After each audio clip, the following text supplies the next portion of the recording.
नमस्कार बच्चों, बहुत बहुत स्वागत है सबका आपके अपने चैनल अनीता शिक्षा पे। बच्चों, आपका हाफ ईयरली का जो एग्ज़ाम होने वाला है उसमें आपका टाइम कम कर दिया गया है, इसलिए आपका जो पेपर है वो भी उतना लंबा नहीं आएगा।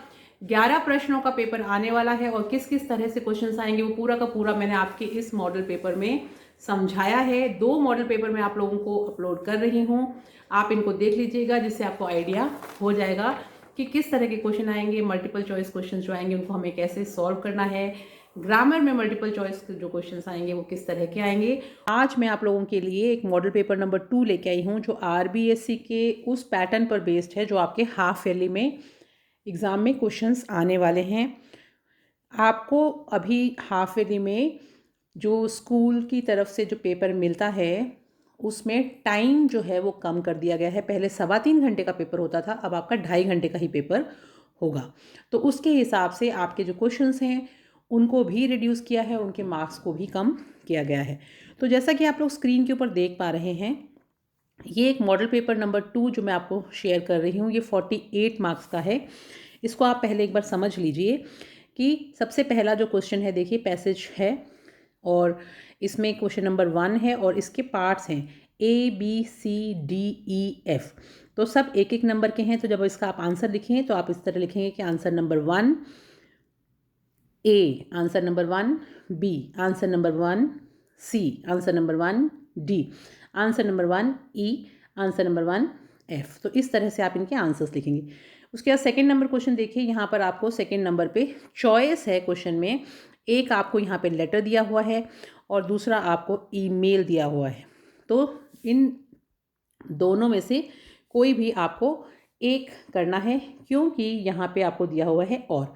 तो चाहे आप लेटर कीजिए चाहे ईमेल कीजिए, दोनों में से एक करना है। और मार्किंग स्कीम भी आप देख लीजिए, ये 5 नंबर का है।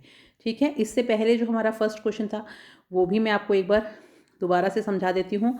ये क्वेश्चन नंबर 1 है और ये हमारा है 6 मार्क्स का। ठीक है, और ये 6 मार्क्स कैसे डिवाइड किए जाएंगे, इसमें से 6 क्वेश्चन पूछे जाएंगे, ABCDE और F। ठीक है, तो ये हो गया आपका 6 नंबर का क्वेश्चन नंबर 1।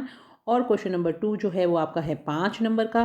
5 नंबर का जो ये क्वेश्चन है, इसको देखिए यहाँ पे और करके बीच में दिया हुआ है, यानी कि आपको चॉइस है कि आप दोनों में से कोई सा भी कर सकते हैं, चाहे आप लेटर करिए चाहे आप मेल करिए। उसके बाद में थर्ड नंबर क्वेश्चन देखिए, वापस आपको इसमें चॉइस मिलेगी। थर्ड नंबर क्वेश्चन में भी और दिया हुआ है, तो ये भी आपका 5 नंबर का क्वेश्चन है। थर्ड नंबर का जो क्वेश्चन है ये भी देखिए, जो थर्ड क्वेश्चन है वो भी आपका 5 नंबर का है। और इसमें भी एक पैराग्राफ दिया हुआ है क्लीन इंडिया मिशन के ऊपर और दूसरी स्टोरी है, दोनों में से कोई भी एक आप चाहें तो करिए। 5 नंबर का है। उसके बाद में देखिए क्वेश्चन नंबर 4 जो है वो 6 मार्क्स का है। और अब ये 6 मार्क्स किस तरह से डिवाइड किए गए हैं वो आप देखिए। पहला ये 1 नंबर 2, ठीक है, 3 4 5 और 6। तो ये आपके 6 मार्क्स का यहाँ पे हो गया। उसके बाद में यहाँ पे वो क्वेश्चन नंबर 4 था जो आपने पढ़ा, उसके ये 6 पार्ट्स थे। ठीक है, तो अब उसके बाद में नेक्स्ट जो है वो आपका यहाँ पे क्वेश्चन नंबर 5 स्टार्ट हो रहा है और यहाँ पे है आपका क्वेश्चन नंबर 6। तो 5 जो है उसमें भी 1 2 3 4 पार्ट्स हैं और ये 4 नंबर के हैं। उसके बाद में जो 6 नंबर क्वेश्चन है ये आपका 3 नंबर का है। तो इस तरह से ये जो मार्किंग स्कीम है ये चलने वाली है। तो समझ में आया आपको। चौथा नंबर जो क्वेश्चन है उसमें 6 क्वेश्चन जो आपने ऊपर देखे वो एक एक नंबर के हैं।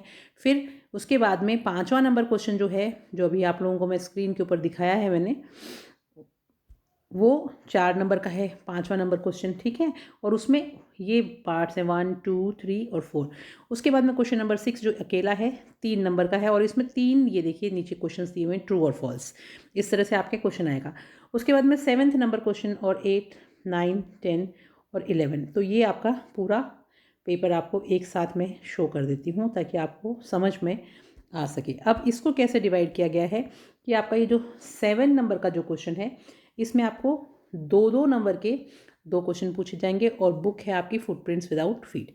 उसके बाद में जो आपका 8 नंबर का जो क्वेश्चन है उसमें भी आपको 2 क्वेश्चन पूछे जाएंगे और वो दोनों भी हैं आपके 2 नंबर के। फिर जो आपका 9 नंबर क्वेश्चन है इसमें भी आपको 2 क्वेश्चन पूछे जाएंगे, ए और बी, और ये भी आपके 2 नंबर के होंगे। 8 नंबर का जो क्वेश्चन है वो आपका फर्स्ट फ्लाइट बुक का पोएम में से है, और 9 नंबर का जो क्वेश्चन है वो आपका सप्लीमेंट्री बुक में से है, फुटप्रिंट्स विदाउट फीट में से। और उसके बाद में आगे देखिए क्वेश्चन नंबर 10 और 11। तो ये जो दोनों क्वेश्चन हैं ये दोनों किताबों में से एक एक क्वेश्चन है, question number 10 and question number 11। Question number 10 जो है आपका 3 नंबर का है और क्वेश्चन नंबर 11 जो है वो आपका 4 नंबर का है। इसमें कोई चॉइस नहीं है, एक ही क्वेश्चन इसमें दिया हुआ है और एक ही क्वेश्चन इसमें दिया हुआ है। आई होप अब आपको ये पेपर समझ में आ गया होगा कि इस तरह से आपके 11 प्रश्न आने वाले हैं और कैसे कैसे आपको उनको करना है। चलिए अब हम इसको हल कर लेते हैं, यानी इसको मैं पूरा एक्सप्लेन कर देती हूँ आपको। अब इस तरह का जो पैसेज आएगा उसको सबसे पहले हम पढ़ेंगे। Read the following passage carefully and answer the question given below, यानी बहुत ध्यान से हमें इस पैसेज को पढ़ना है और इन प्रश्नों के उत्तर देने हैं। In the north west of individual India near Peshawar there was the ancient and famous university of Takshashila. This university was particularly noted for science, specially medicine and the arts, and people went to it from distant parts of India. The Jataka stories are full of instances of sons of nobles and Brahmins traveling unattended and unarmed to Takshila to be educated. Probably students came from Central Asia and Afghanistan as it was conveniently situated. It was considered an honor and distinction to be a graduate of Takshila. Physicians who had studied in the school of medicine were highly thought of, and it is related that whenever Buddha felt unwell, his admirers brought to him a famous physician who had graduated from Takshashila. तो बच्चों ये पूरा का पूरा passage है, हमें सबसे पहले क्या करना होता है, इस पूरे पैसेज को पढ़ना होता है। तो जैसे ये पूरा पैसेज दिया हुआ है इसको हम पढ़ेंगे, क्योंकि ये 6 नंबर का है तो इसमें 6 क्वेश्चन पूछे जाएंगे। अब उन 6 प्रश्नों के हमें उत्तर करने हैं। उत्तर कैसे ढूंढने होंगे वो भी आपको मैं समझाती हूँ। जैसे पहला क्वेश्चन देखिए, which ancient famous university is discussed here. तो कौन सी प्राचीन प्रसिद्ध यूनिवर्सिटी के बारे में यहाँ पे बातचीत की गई है, उसके ऊपर डिस्कशन किया गया है। तो यहाँ पर देखिए आपका आंसर, अब आपको मैंने क्या बताया था कि आप कॉमन वर्ड देखिए, एंशियंट फेमस यूनिवर्सिटी, ठीक है, इतना ढूंढिए आप, तो आपको यहाँ पे मिल जाएगा एंशियंट एंड फेमस यूनिवर्सिटी। तो ये मिल गया, इसका मतलब आपका आंसर यहाँ पे है। क्वेश्चन है कि इन, ठीक है, अब क्वेश्चन क्या पूछा गया है, क्वेश्चन यहाँ पे पूछा गया है which ancient famous university is discussed here. कौन सी यूनिवर्सिटी के बारे में बात की गई है जो प्रसिद्ध है यहाँ पर, तो वो कौन सी हो गई, अभी अभी हमने यहाँ पर मार्क किया था ना, the ancient and famous university of Takshashila. तो ये हो गया एक आंसर। तो आप इसको ऐसे भी लिख सकते हैं, university of Takshashila is ancient famous university. अब यहाँ वाला जो इज़ है इसको हटा दीजिएगा, डिस्कस्ड हेयर। तो ये आपका पूरा कंप्लीट आंसर हो जाएगा। अगर कुछ भी नहीं समझ में आए, आपको कुछ नहीं करना, आप सीधा यहाँ से लेके the ancient and famous university of Takshashila लिख दीजिए, आंसर ए कंप्लीट है। ठीक है, उसके बाद में चलिए देखते हैं second, where was this university. ये यूनिवर्सिटी कहाँ थी, ठीक है। तो पहली लाइन में इसका आंसर है इन the north west of undivided India near Peshawar there was the ancient and famous university of Takshila। अब where was this university, university की बात चल रही थी ना कि यूनिवर्सिटी कहाँ थी, तो ये यूनिवर्सिटी हमें यहाँ पे मिला। तो ये पूरा हमारा आंसर यहाँ से स्टार्ट हो गया, in the north west of India. तो हमारा जो आंसर है, जो हमारा आंसर यहाँ से स्टार्ट हो गया, in the north west of undivided India near Peshawar there was the ancient and famous university of Takshashila. आप पूरा भी लिख देंगे तो भी ठीक हो जाएगा, और अगर आप सिंपल सा करेक्ट आंसर एकदम शॉर्ट में लिखना चाहते हैं तो where was the this university, आप लिखेंगे this university was in the north west of individual India near Peshawar. तो यहाँ तक भी आपका आंसर सही होगा। चलिए थर्ड क्वेश्चन देखते हैं। थर्ड क्वेश्चन है आपका यानी C, for what was this university particularly noted, यानी किस चीज़ के लिए यूनिवर्सिटी जानी जाती थी। अब यहाँ पर ये जो वर्ड है पर्टिकुलरली नोटेड, इसको आप ढूंढिए, जब आप इसको ढूंढना शुरू करेंगे तो ये आपको यहाँ मिलेगा, पर्टिकुलरली नोटेड। इसका मतलब आंसर भी यहाँ है, तो जहाँ से शुरू हो रहा है वहाँ से लेके एंड तक लिख दीजिए। This university was particularly noted for science, specially medicine and the arts, and people went to it from distant parts of India. तो यहाँ तक आप इसका आंसर कंप्लीट हो जाएगा। उसके बाद में आप चाहें तो उसको पूरा आगे तक भी लिख सकते हैं, एक लाइन आगे पूरा एजुकेटेड तक भी लिखेंगे तो भी कंप्लीट आंसर सही रहेगा। उसके बाद में आप देखिए नेक्स्ट क्वेश्चन है, उसके बाद नेक्स्ट क्वेश्चन देखिए, what do Jataka stories inform us, यानी जटाका की जो कहानियाँ हैं वो हमें किस चीज़ की सूचना देती हैं। अब आपको ये जटाका स्टोरीज जो शब्द है इसको ढूंढना है, तो ये हमें कहाँ मिलेगा, ये देखिए यहाँ पे मिल गया है ना, तो आंसर भी यहीं से स्टार्ट हो जाएगा। The Jataka stories are full of instances of sons of noble and Brahmans travelling unattended and unarmed to Takshashila to be educated. ठीक है, फिर अगर आप चाहें तो इसको आगे कम और एक लाइन पूरा लिख सकते हैं, probably students came from Central Asia and Afghanistan as it was conveniently situated। तो ये आपका आंसर कंप्लीट हो जाएगा। उसके बाद में हम नेक्स्ट क्वेश्चन देखते हैं। नेक्स्ट क्वेश्चन है, right from the passage the word which means well known. Well known के लिए आपको एक शब्द ढूंढना है, तो बच्चों वेल नोन का मतलब होता है फेमस, तो ये जो वर्ड है फेमस ये इसका आंसर हो जाएगा। ठीक है, आगे देखिए लास्ट जो है इसका, उसमें आप देखिए find from the passage the opposite of modern, तो मॉडर्न का ऑपोजिट होता है एंशिएंट, मैंने यहाँ लिख भी दिया है, वैसे यहाँ से भी आप देख पाएंगे। ठीक है, तो ये एंशिएंट जो है वो इसका आंसर हो जाएगा। चलिए, इस तरह से हमारे 6 नंबर का हमने पैसेज कंप्लीट कर लिया।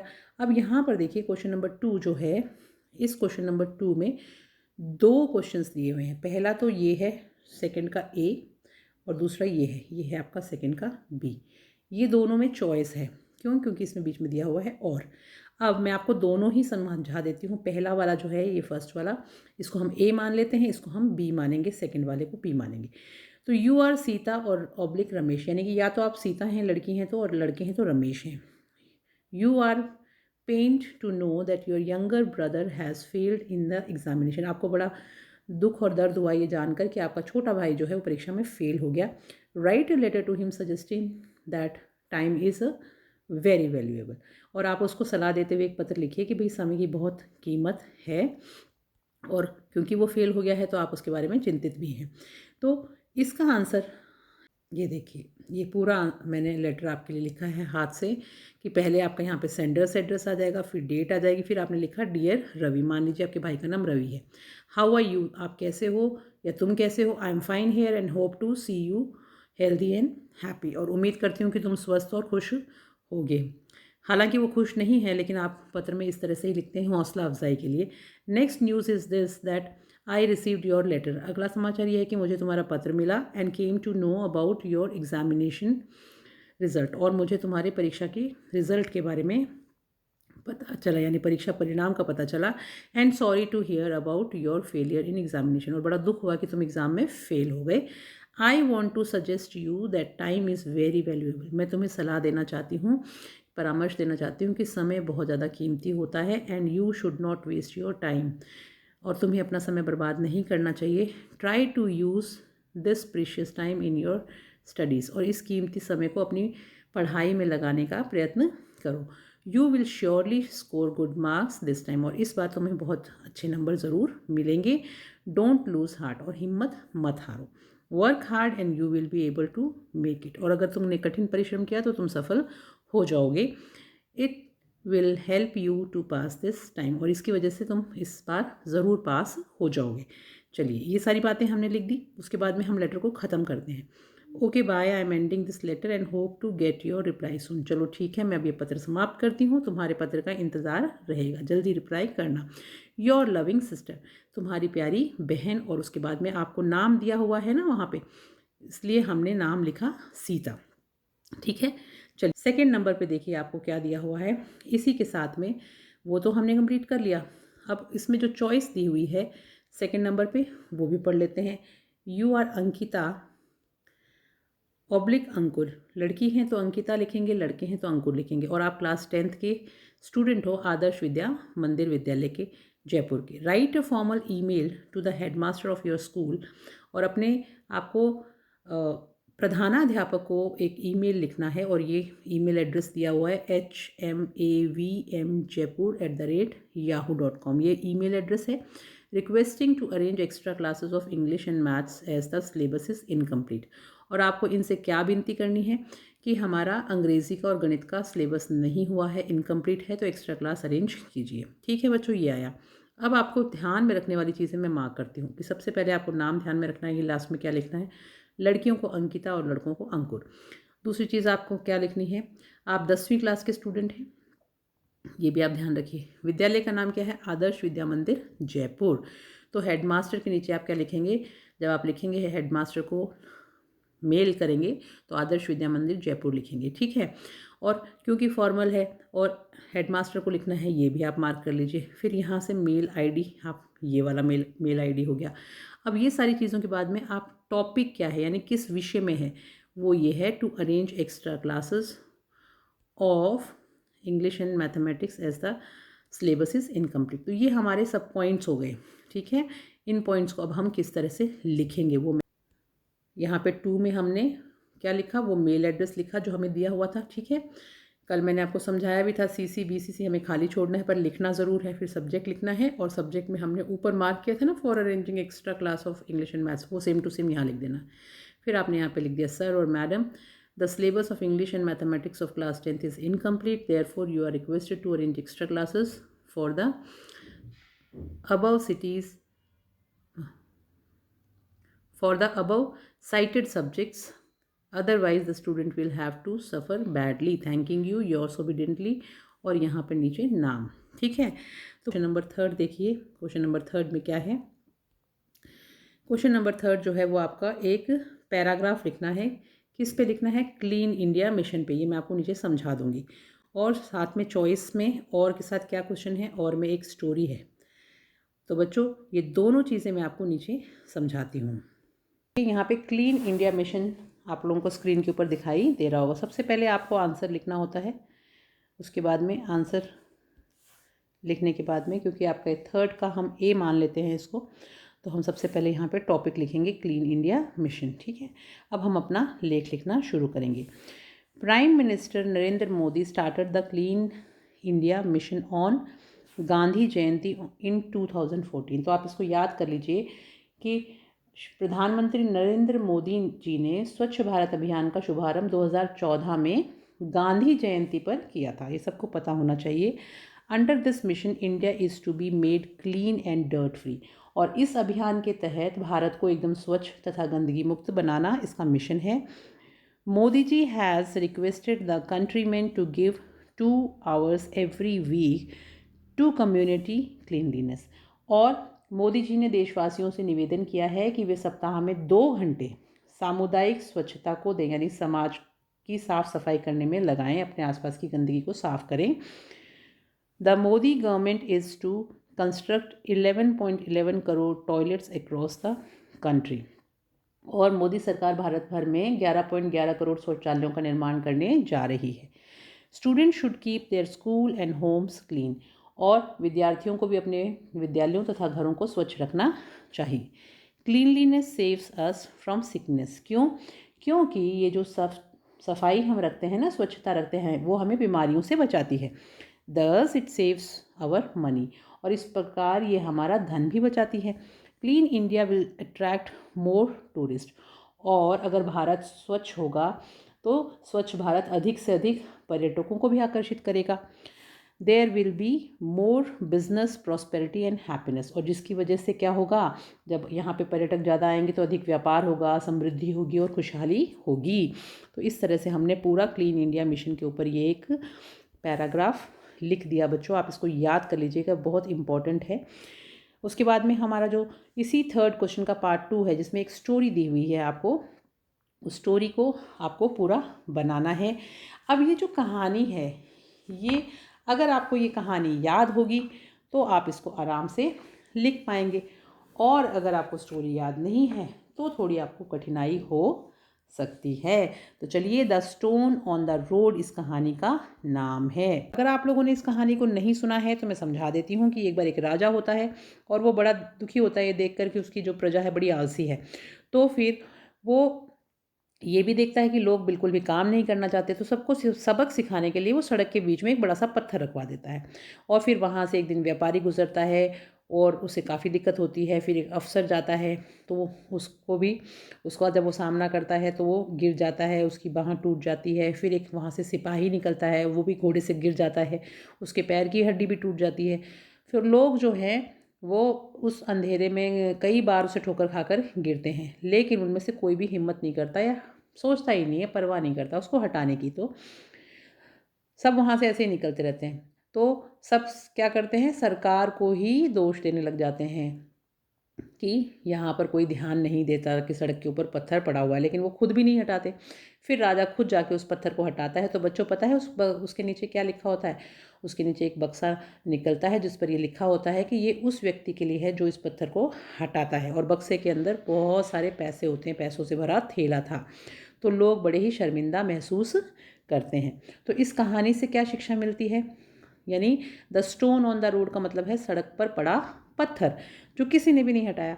और कहानी क्या शिक्षा देती है कि कठिन परिश्रम को हमेशा पुरस्कार मिलता है। Hard work is always rewarded. तो ये है पूरी की पूरी कहानी। अब मैं आपको पढ़ के भी सुना देती हूँ, तो जिन बच्चों को थोड़ी डिफ़िकल्टी होती है पढ़ने में वो समझ जाएं। Once upon a time there was a king, यानी एक ज़माने में एक राजा था। He was distressed to see that his people were lazy and always unwilling to work.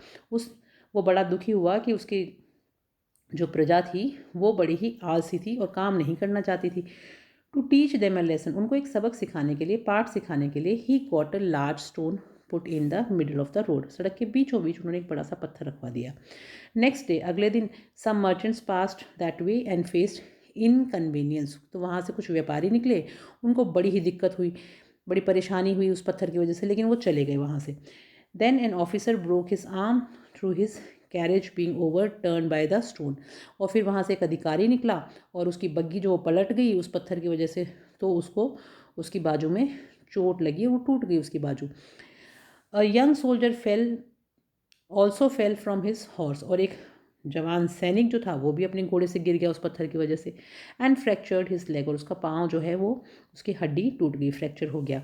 People stumbled over it many times in the dark, और अंधेरे में लोग काफ़ी बार उसे टकरा के गिरते थे। But none took the trouble of moving it away to the road side, लेकिन किसी ने भी उससे ठोकर खाने के बाद में उसको एक तरफ हटाने की दिक्कत नहीं उठाई। All curse the stone and blame the government, सभी लोगों ने उस पत्थर को कोसा और सरकार पर दोष लगा दिया फॉर नॉट रिमूविंग इट, कि वो उसको हटा नहीं रही है। Then the king himself had the stone remove, फिर आखिर में जो राजा था वो खुद ही गया और उसने वो पत्थर हटाया। अंडरनीथ, यानी उसके नीचे, was found an iron box, उसमें नीचे एक लोहे का बक्सा मिला, मार्क्ड, और उस पर क्या लिखा हुआ था? For the man who moves away the stone, उस व्यक्ति के लिए जो ये पत्थर हटाता है। Inside the box was a big full of money, और उस बक्से के अंदर क्या था? थैला जो भरा हुआ पैसों का था। The people felt much ashamed of themselves, जो लोग थे वो बड़े ही शर्मिंदा हुए। और कहानी का जो मॉरल है वो तो लिखना ही होता है हमेशा। मॉरल हुआ hard work is always rewarded, यानी कठिन परिश्रम को हमेशा पुरस्कार मिलता है। तो blanks using the correct options given below, तो करेक्ट ऑप्शन भरना है आपको। क्वेश्चन है, I did not go to the show dash I had already seen it, मैं शो देखने नहीं गया क्योंकि मैं उसे पहले ही देख चुका था। तो यहाँ पे आएगा क्योंकि, because I had already seen it, क्योंकि मैं उसको पहले ही देख चुका था। अगला देखिए, Mary is a member of the historical society dash the literary society, तो मैरी एक हिस्टोरिकल सोसाइटी और एक लिटरेरी सोसाइटी दोनों की सदस्य है, तो यहाँ पे आएगा एंड। नेक्स्ट देखिए, she was 20 years old dash she was married, यानी कि वो 20 साल की थी व्हेन, जब उसकी शादी हुई, व्हेन शी वॉज मैरिड। ठीक है, नेक्स्ट देखिए,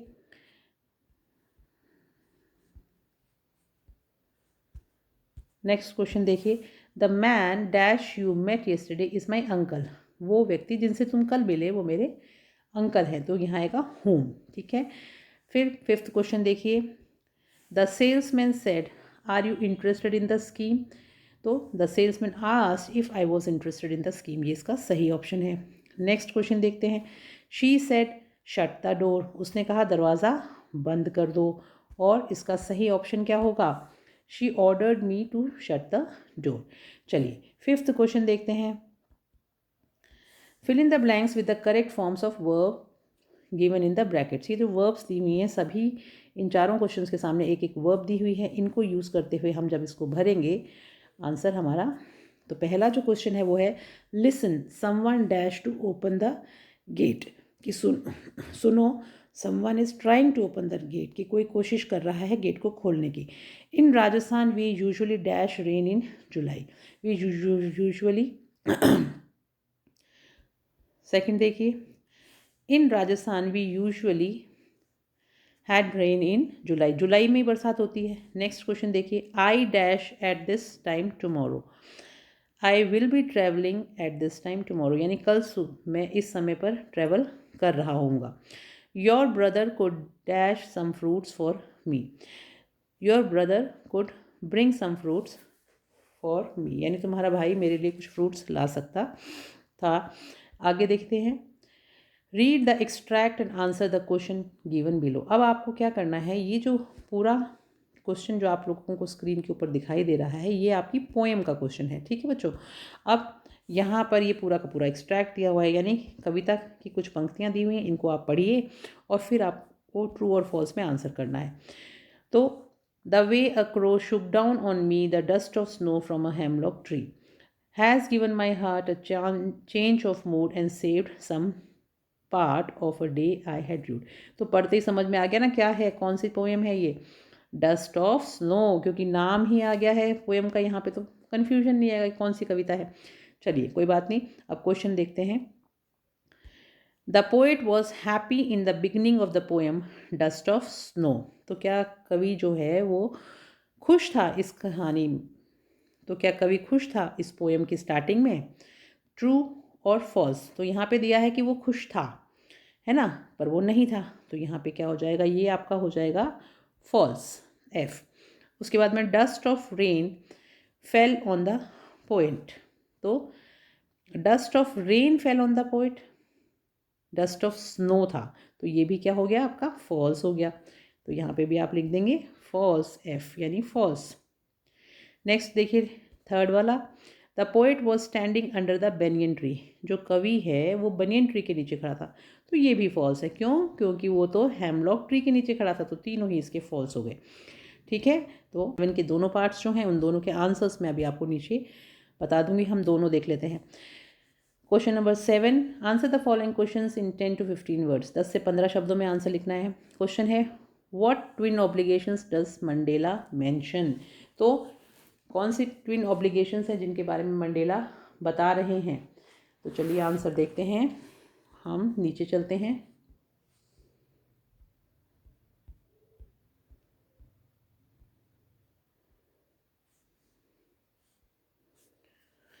तो अब देखिए स्क्रीन के ऊपर पूरा क्वेश्चन आपको दिखाई दे रहा है।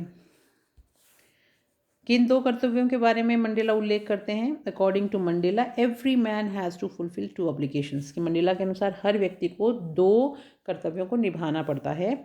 He has to fulfil his family, parents, wife and children, तो पहला ऑब्लिगेशन किसके प्रति है, अपने परिवार, माँ बाप, पत्नी और बच्चों के प्रति। इन द सेकेंड, और दूसरी तरफ, he fulfils his community people and his country, दूसरी तरफ उसको अपने समाज के प्रति, अपने लोगों के प्रति और अपने देश के प्रति भी अपने कर्तव्य निभाने पड़ते हैं। तो ये आपका आंसर नंबर 7 का एक आंसर हो गया। बी में है describe the narrator's experience as he flew the aeroplane into the storm, stories about 2 stories about flying में से क्वेश्चन है कि आपको नरेटर का अनुभव शेयर करना है कि जब वो तूफान के अंदर से जा रहा था तब उसको कैसा महसूस हुआ, किस किस तरह के उसने वहाँ पे अनुभव किए, वो आपको शेयर करने हैं। The narrator took risk by flying the aeroplane into the storm, यानी कि सबसे पहले तो जो वर्णन करता था उसने हवाई जहाज को तूफान में उड़ाकर खतरा मोल लिया, ठीक है। The old aeroplane jumped and twisted in the air, और वो जो पुराना हवाई जहाज था वो हवा में कूदा और इधर उधर हिला। The compass and other instrument turn dead, और उसी हवाई जहाज का जो कंपास था यानी जो दिशा सूचक था वो और बाकी के उपकरण भी खराब हो गए। Then he saw another aeroplane, और फिर उसने दूसरा हवाई जहाज देखा। Its pilot was waving to follow, और उसका जो पायलट था वो उसको इशारा कर रहा था उसके पीछे आने के लिए। This strange aeroplane guided him to safe landing, और इस अजनबी हवाई जहाज़ ने उसे सुरक्षित उतरने में मार्गदर्शन किया। तो ये हमारा हो गया 7th का आंसर। अब देखिए 8वां प्रश्न, answer the following question in 10 to 15 words. 10 से 15 शब्दों में लिखने हैं। 2 क्वेश्चन हैं इसमें। पहला है what do the crow and hemlock represent in the poem dust of snow. कि ये जो कविता है डस्ट ऑफ स्नो, इसमें क्रो और हेमलॉक जो है वो किस चीज़ के बारे में दर्शा रहे हैं, किसको। तो आंसर देखिए, इस क्वेश्चन का आंसर है the crow represents a dark and sorrowful side of the nature. की प्रकृति का जो अंधेरा और दुखी वाला जो हिस्सा है उसको क्रो रिप्रेजेंट करता है। और the hemlock represents the poisonous side of nature. और हेमलॉक क्योंकि जहरीला पेड़ होता है तो वो प्रकृति का जहरीलापन जो है उसको रिप्रेजेंट करता है। Man faces both these things at different और सेम टाइम इन लाइफ। और मनुष्य अपने जीवन में या तो एक ही समय पे या अलग अलग समय पे इनका अनुभव ज़रूर करता है। तो ये हमारा 8th का ए हो गया। चलिए 8th का बी भी देख लेते हैं। How does the poet suggest that you identify the lion and the tiger, when can you do so according to him. यानी कवि आपको शेर व बाघ को पहचानने के लिए कैसे समझाता है और उसके अनुसार आप ये सब कर सकते हैं। कैसे कर सकते हैं, जैसे हमने पढ़ा था बड़ी मजाकिया सी जो पोयम है, we can identify the lion when he roars at us. यानी हम कब पहचानेंगे लॉयन को, जब वो हमारी तरफ दहाड़ेगा। एज वी आर डाइंग, जब हम मरने वाले होंगे, यानी जब वो हमें खा रहा होगा तब। We can identify the Bengal tiger when he eats us. और बेंगल टाइगर को कब पहचान लेंगे, जब हमें खा ही जाएगा, तब पता चल जाएगा कि हाँ भाई ये बंगाल का टाइगर है। According to him we can do so when we are dying. और कवि के अनुसार हम ये सब चीज़ें कब पहचान पाएंगे, जब हम मर रहे होंगे। यानी जब वो जंगली जानवर हमें खा रहा होगा तब हम उसको देखेंगे कि वो कैसा दिखता है और हम उसको पहचानेंगे कि वो बाघ है या शेर है। नेक्स्ट क्वेश्चन नंबर 9 देखिए। क्वेश्चन नंबर 9 भी आपको स्क्रीन पे मैं दिखा रही हूँ। Why did Mrs Pumphrey think the dog's recovery is a triumph of surgery. यानी जो श्रीमती पेम्फ्रे थी वो ऐसा क्यों सोचते हैं कि कुत्ते का जो स्वास्थ्य लाभ हुआ, यानी वो जो ठीक हुआ, वो शल्य चिकित्सा की एक विजय है। Mrs Pumphrey's pet dog Tricki is hospitalised at the surgery of veterinary surgeon. कि मिसेस पम्फ्रे जो है उनका एक बड़ा पालतू कुत्ता है जिसका नाम है ट्रिकी, और उसको हॉस्पिटल में भर्ती कर दिया गया कि भाई जानवरों के हॉस्पिटल में, क्योंकि वो काफ़ी बीमार था। Mr Herriot in 2 weeks Tricki is transformed into a lithe hard muscle animal. और मिस्टर हैरियट जो उसके डॉक्टर थे हॉस्पिटल के, उन्होंने 2 ही हफ्तों में ट्रिकी को बिल्कुल परिवर्तित कर दिया एक पतले और मसल्ड जानवर में। जबकि जब वो गया था तब वो काफ़ी मोटा था, उससे हिला भी नहीं जा रहा था, इतना वो बीमार था। ज़्यादा खाने के कारण बीमार हो गया था बच्चों वो। Mrs Pumphrey thinks that Tricki has been transformed by surgery. और इसीलिए मिसेस पम्फ्रे को लगता है कि शायद उसको सर्जरी से तो ठीक नहीं किया है कहीं डॉक्टर ने। देयरफॉर शी थिंक्स सो, इसलिए वो ऐसा सोचती है। बल्कि ऐसा हुआ नहीं था, उसकी कोई सर्जरी नहीं हुई थी, सिर्फ उसका खाने पीने पे कंट्रोल करके ही डॉक्टर ने उसको ठीक कर दिया था। नेक्स्ट क्वेश्चन देखिए, क्वेश्चन नंबर 9 का B. What other extraordinary things happen at the inn. यानी कि वो और कौन कौन सी अद्भुत घटनाएं जो थी वो उस सराय में घटी। तो one day the landlord and his wife entered his room to investigate about him in his absence. एक बार जब ग्रिफिन अपने कमरे में नहीं होता ना, तो मकान मालकिन और उसका जो पति होता है, दोनों के दोनों उसके कमरे में घुस जाते हैं उसकी अनुपस्थिति में, ये इन्वेस्टिगेट छानबीन करने के लिए उसके बारे में कि भाई वो कौन है। ऑल ऑफ ए सडन, अचानक ही Mrs Hall heard a sniff close to her ear. और अचानक मिसेस हॉल को अपने कान के पास कोई सुसाट सुनाई देती है, जैसे कोई सांस ले रहा हो। At moment later the hat on the bed post jumped up and hit against her face. और उसी क्षण वहाँ पर बेड पोस्ट के पास में एक सिर का टोप पड़ा होता है, वो उछल के उनके ऊपर उनके चेहरे पे लगता है। Then the bedroom chair jumped up and hit against her. और उसके बाद में कमरे में पड़ी हुई जो कुर्सी होती है बेडरूम में, वो आके उनके ऊपर उछलती है। लेग्स फॉरमोस्ट, उसके पाँव जो होते हैं वो एकदम कुर्सी ऐसे गिरती है कि वो बिल्कुल लड़खड़ा जाती हैं। As she and her husband turn away in terror. और उसी समय वो और उनके पति जो हैं वो दहशत से मुड़ जाते हैं। The extra ordinary chair push them both out of the room. और जैसे ही वो हटते हैं, वो जो कुर्सी होती है वो उनको धक्का दे के बाहर कर देती है। And then slammed and lock the door. और उसके बाद में उनके मुंह के ऊपर दरवाज़ा जो है वो बंद हो जाता है और लॉक भी हो जाता है। तो ये सारी की सारी अद्भुत घटनाएं उस सराय में घटी। नेक्स्ट क्वेश्चन देखते हैं, question number 10। Why does the postmaster send money to Lencho? जो डाकपाल था वो लेंचो को पैसे क्यों भेजता है? Why does he sign the letter God? और फिर वो उस पत्र के ऊपर हस्ताक्षर भगवान लिख के क्यों करता है? The postmaster sends money to Lencho because he doesn't want to shake the writer's faith in God. तो जो डाकपाल होता है वो लेंचो को इसलिए पैसे भेजता है क्योंकि वो उस व्यक्ति का जो भगवान के ऊपर भरोसा था उसको तोड़ना नहीं चाहता था। He signs the letter God because he opened that he signs the letter God because he thought, यहाँ पे आप इसको थॉट लिख लीजिएगा, आप लोगों को ईजी रहेगा पढ़ना। Thought that Lencho would think that only God and none else had sent him the money. तो इसलिए वो साइन गॉड करता है क्योंकि उसको ऐसा लगता है कि लेंचो यही सोचेगा कि भगवान ने ही उसको वापस ये पैसे भेजे हैं, किसी और ने नहीं। ठीक है, तो यहाँ पे आप थॉट लिखिएगा क्योंकि थॉट थोड़ा सिंपल वर्ड है, आपको याद करने में ईजी रहेगा। तो यहाँ पे आप थॉट लिख लीजिएगा, THOUGHT। ठीक है, उसने ऐसा सोचा। अब देखिए लास्ट क्वेश्चन जो है इसी पेपर का, Griffin was rather a lawless person comment. यानी कि ग्रिफिन एक देखा जाए तो एक कानून तोड़ने वाला व्यक्ति था। इस पर आपको एक टिप्पणी करनी है। Griffin set fire to the house of the landlord. सबसे पहले तो ग्रिफिन ने अपने मकान मालिक के घर पे आग लगा दी। He stole warm clothes, shoes and hat from a big London store. फिर बड़े से लंदन स्टोर में से उसने चोरी करी कपड़े, जूते, हैट। ठीक है, next he stole bandages, dark glasses, false nose, big bushy side whiskers and a large hat from a shop in Drury lane.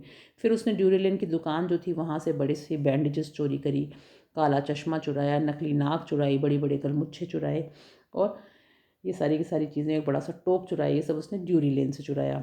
He attack the shopkeeper to escape without being seen. और उसने दुकानदार के ऊपर वार किया और ताकि वो उसको देख ना सके और वो वहाँ से भाग गया। He robbed him of all the money. और उसने उसका सारा पैसा भी चोरी कर लिया, लूट लिया। ही also stole the house keeping. और उसने घर के लिए जो पैसे खर्च करने के लिए जो रखे हुए थे, किसके थे वो पैसे? वो जो पादरी था, क्लर्जीमैन, उसकी और उसकी बीवी के घर से चोरी किए थे ना, वो वाले पैसे। तो वो भी घर खर्च के लिए जो पैसे रखे हुए थे क्लर्जीमैन ने, वो भी उसने चुरा लिया। आप चाहें तो इसमें अंदर एक लाइन और ऐड कर सकते हैं, he also stole the housekeeping money of clergyman from Iping village. ठीक है, तो बच्चों आई होप ये सारा पेपर आपको समझ में आया होगा। आप इसको पढ़ लीजिएगा, अच्छे से नोट कर लीजिएगा। हम मिलेंगे नेक्स्ट क्लास में नेक्स्ट चैप्टर के साथ। और अगर अच्छे से समझ में आया हो तो बढ़िया तैयारी करिएगा, एग्ज़ाम में बहुत अच्छे से आंसर्स लिख के आइएगा। और अगर क्लास अच्छी लगती हो तो लाइक, सब्सक्राइब, शेयर करना और अपनी क्लास के सभी बच्चों को ये वीडियो ज़रूर शेयर करना ताकि उनके भी नंबर अच्छे आएँ।